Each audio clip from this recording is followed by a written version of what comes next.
I'm so glad you're in a mood, a receptive mood, because it was a hard week for news. I mean, a lot of shit went down this week. I mean, the airliner going down and the Israeli invasion of Gaza. I'm starting to think that the World Cup did not bring people together. I was told it would. And no, I mean, all these stories, unfortunately, have happened before. Airliners have been brought down before, and Israelis have, of course, had to go into places like Gaza before. Interesting, before the incursion that started yesterday, the Israelis agreed to a 5-hour ceasefire so the Palestinians could get supplies and food. How Jewish is that? We're going to attack you, but first you should eat.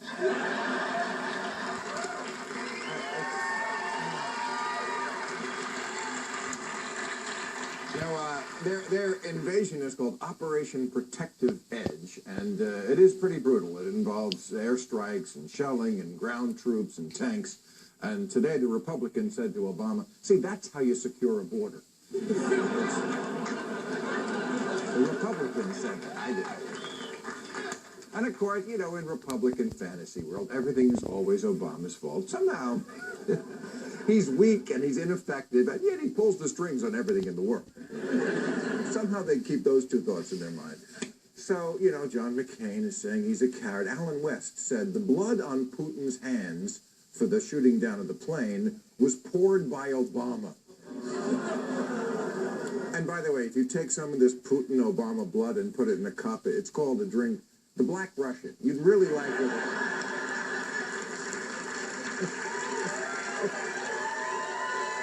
So, you know, can I save everyone a little time and tell you how it's going to go down for the next month? Because our politics are as predictable as the tides. First, John McCain, who's going to go on every Sunday talk show and call for war. Then Republicans in general are going to say Obama isn't leading or warmongering enough, and he's doing this to distract us from Benghazi.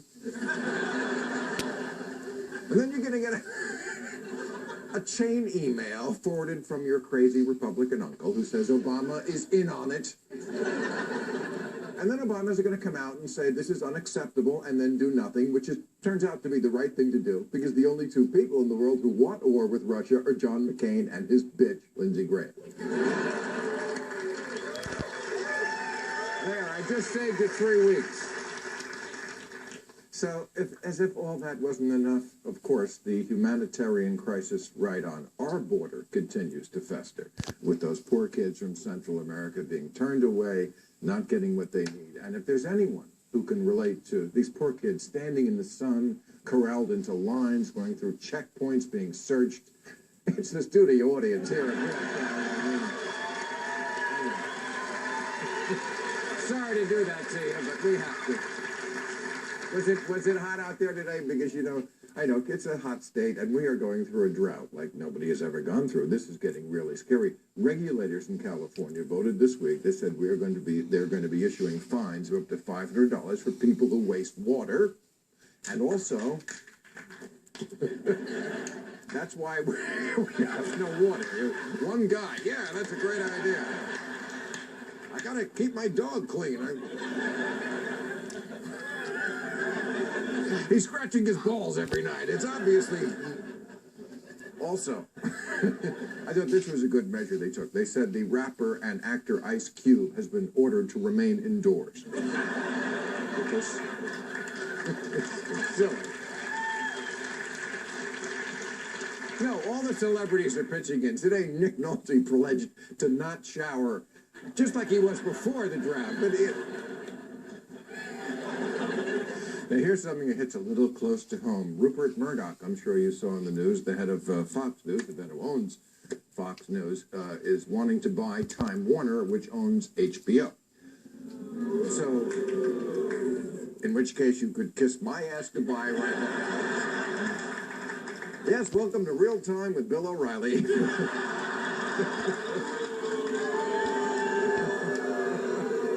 Followed by HBO's new hit show, Four Sluts in New York Who Have Casual Sex and Die.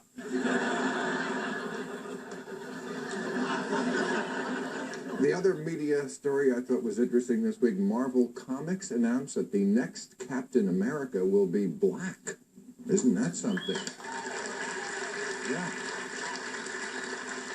He has the same powers as white Captain America, except he has to show ID when he votes. That's the only... And, and let's end on a positive note with a week with so much hard news. Congress actually did something good. I can't believe I said that, but yes, they passed a law that allows banks now to accept deposits from marijuana dispensaries because... In the past, this was a thorny issue, and it was very difficult. They didn't want to do that because, you know, nobody wants to do business with sketchy characters on the fringe of society. But drug dealers have to put their money somewhere. All right, thank you very much. We have a great show.